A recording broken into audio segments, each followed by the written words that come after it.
Dean Ambrose off TV? I wouldn't quite go that far. I'm not convinced yet. It would be a good way, just to show the dominance of Drew McIntyre. And basically Dean Ambrose getting taken out by something that he's known for, just an all-out street fight, makes sense. But is this really the last we'll probably see of Dean Ambrose? I doubt it. I doubt it too.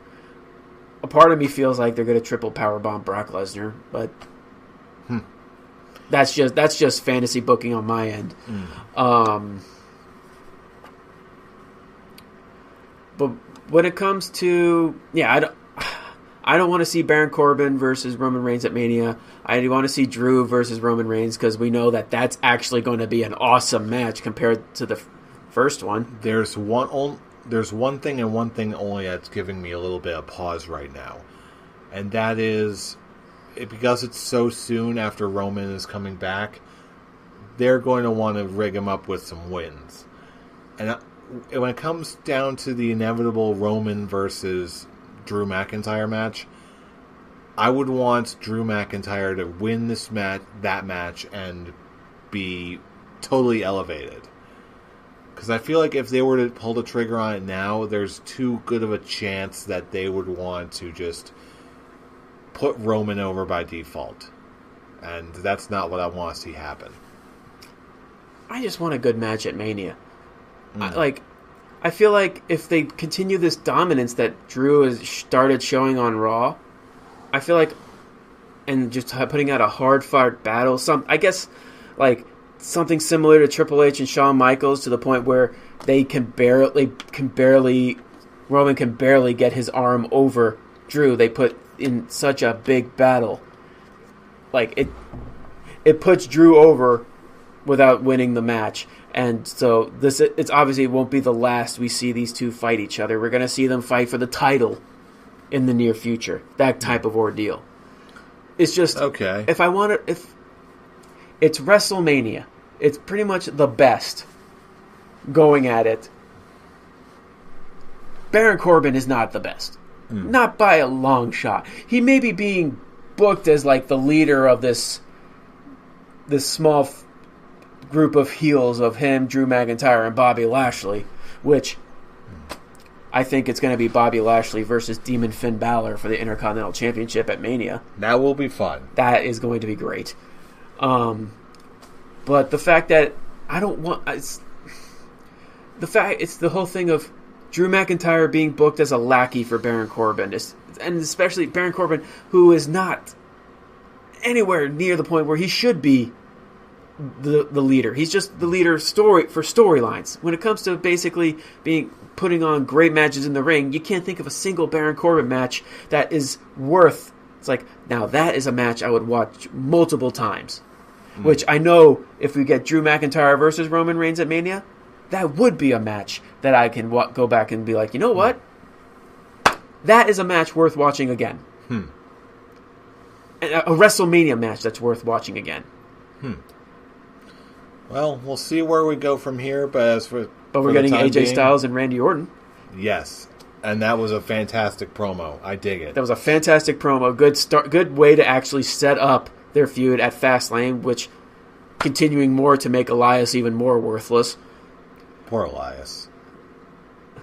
I apologize to Season last week, but I am not an Elias fan. He's in the Baron Corbin category. He can't put on a good match either.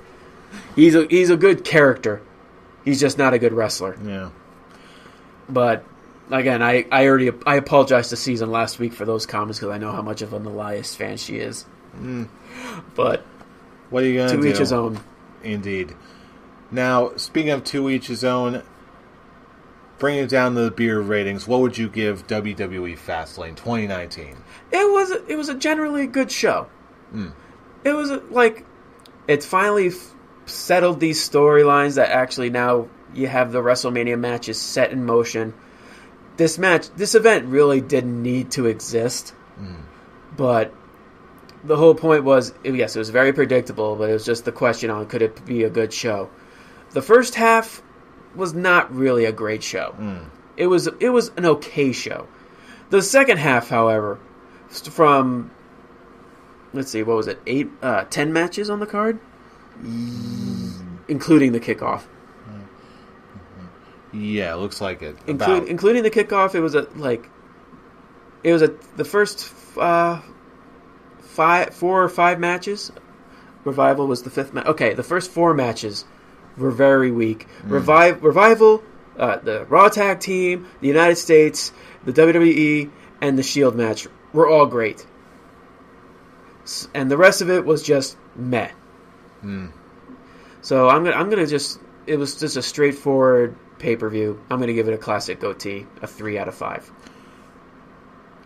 The more we were talking about this, at first it would have hit me as a 3 out of 5 classic goatee, but then the more we're talking about it, then the more, and just either it was predictable or it was just disappointing, or I'm going to have to go give this a 2 out of 5. I'm going to give it a peach fuzz. Sure, there were some good spots that were absolutely enjoyable, but it seemed like there was too much that just either just fell below expectations or simply just didn't satisfy.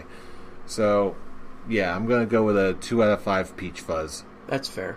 Yeah. That's very fair. But then again, we also have WrestleMania coming up, which is virtually guaranteed to be a far, far better show. Let me ask you this. If you actually would have added Raw and SmackDown to this, like just the storylines that continued on to Fastlane, if you think Fastlane, Raw, and SmackDown was just one big show, what would you give it? I'm curious. If it was all one big show, given that this is all meant to be one build towards WrestleMania, I would have been much kinder to it. I think I probably would have given that a 3 out of 5 classic goatee. I'm going to agree the fact that I would give it 1 grade higher, because I love that AJ Styles Randy Orton build. That was very good. It was typical WWE versus indie guy booking, but it felt fresh. And it felt like everyone could hang. Exactly. Both promos from both guys was just, no pun intended, phenomenal. The possible setups would have, with hopefully Drew McIntyre and Roman Reigns, but that's it. The promo between Seth Rollins and Paul Heyman on Raw, with him calling out the fact that Brock almost lost to Daniel Bryan, to AJ Styles, and to Finn Balor, and then Paul Heyman actually giving good arguments that, no, it's because these matches were changed such shorthand, he didn't have time to prepare, but he's fully prepared for you, Seth. I liked storytelling like that. So if I did add the shows, it would have been the whole week. I'm just gonna say it. The whole week is a 4 out of 5 full beard. I'll buy that. But just for Fastlane itself, it's a classic goatee. I'll buy that. But all I know is that the build for I'll just end this with the build for WrestleMania is actually starting to fill out very well for me, and it's going to be a fun event to go to. Yes, I definitely want to see at least what they can do on SmackDown and see what they end up doing with the Gauntlet match. Exactly, with the Gauntlet match, exactly. I'm sure they're going to have something plenty good for us on Monday Night Raw as well. But for now we're turning it over to you. We've all heard what we think. Now we want to hear what you think. What score would you give Fastlane? What do you think of the build going into WrestleMania this year? We want to know from all of you. So, as always, pick your poison, pick your medium. Find us on Facebook. Leave us a comment there. Check us out on YouTube. What, you never heard that phrase before? No. It's just funny that you use that with Brian not being here. Use those words. Freudian slip, I guess. Sure. You're on just YouTube. Subtle hints that you're just like, Brian, I'm coming for you. YouTube, you know what to do. You got every other channel. You know what to do. Leave us a comment, subscribe, like, etc., etc. And, of course, if you just want to join the conversation yourself, you can join us on Twitter, starting with our main page, @ScholarsOW. And you can also join us in the conversation in a more personal manner on our personal Twitter accounts. Fool, where can they reach you? You can reach me at the Avataric. You can reach Scholar Brian, the traitor, at Atomic Beanpole, and you can reach me at I'm Robbie Rage. Am I going to have to sit between you two again? No, of course not. We will be behaving on the next show. Whether or not I'm lying is, well, you're just going to have to see next week. So join us next week, because you know who we are. We are the Scholars of Wrestling, and you have just been schooled. You're welcome. See you all next week.